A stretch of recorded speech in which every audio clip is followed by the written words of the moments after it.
माननीय police commissioner Shri Brijesh Kumar Jha sir, अधिक police commissioner Shri Chaitanya Mandlik sir तथा डीसीपी क्राइम जगदीश માંગરવા સરે અનડિટેક વાહન ચોરીના ગુનાઓ ડિટેક્ટ કરવાની સૂચના કરેલ હોય, જેના અનુસંધાને crime branch PI as Chavda, PI Damor તથા પીઆઈ જાદવની ટીમો આ ગુનાઓ ડિટેક્ટ કરવા કાર્યરત હતી।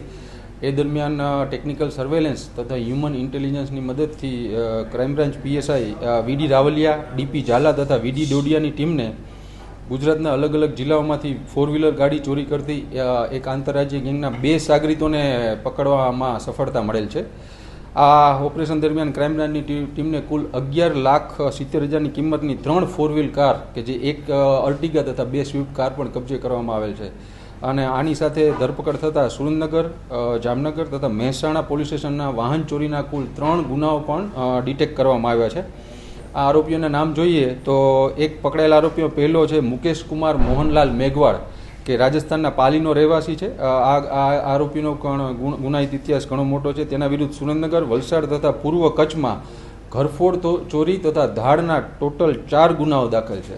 બીજો અન્ય આરોપી સલામ ઉર્ફે છોટીયો યુસુફ ખાન, કે જે રાજસ્થાનના જોધપુરનો રહેવાસી છે, અને એમાં એક મોટો ખુલાસો એ થયો છે કે આ આરોપી સલામ ઉર્ફે છોટીયો વર્ષ 2014ના મર્ડરના એક સજા બીકાનેર જેલમાં કાપી રહ્યો હતો। આ દરમિયાન તે ફેબ્રુઆરી મહિનામાં પેરોલ જમ્પ થઈ અને ત્યારબાદ આવી બધી ચોરીઓને એ અંજામ આપતો હતો।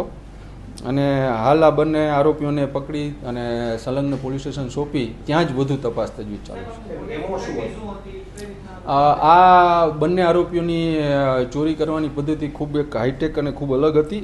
સર્વપ્રથમ તેઓ ગાડીના કાચ તોડીને અંદર પ્રવેશતા હતા, ત્યારબાદ પોતાની પાસે રહેલ 1 કિલો જાડું મોટું મેગ્નેટથી સ્ટેરિંગના લોકના નીચે રાખતા અને સ્ટેરિંગ લોકને તોડી અને સ્ટેરિંગને ફ્રી કરી નાખતા। ત્યારબાદ પોતાની પાસે રહેલ બ્લૂટૂથ ડિવાઇસ તથા એક એપ્લિકેશનની મદદથી કારના સોફ્ટવેર સાથે કનેક્ટ કરી અને કારને અન્ય એક કોઈપણ ચાવીથી ચાલુ કરી અને ત્યારબાદ ત્યાંથી આ ચોરીને અંજામ આપતા હતા। આમની પાસેથી આ એક કિલો જેટલા વજનનું મેગ્નેટ પણ કબજે કરવામાં આવેલ છે।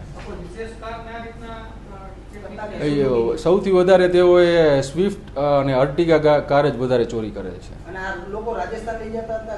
રાજસ્થાનમાં યુઝ કરતા હતા।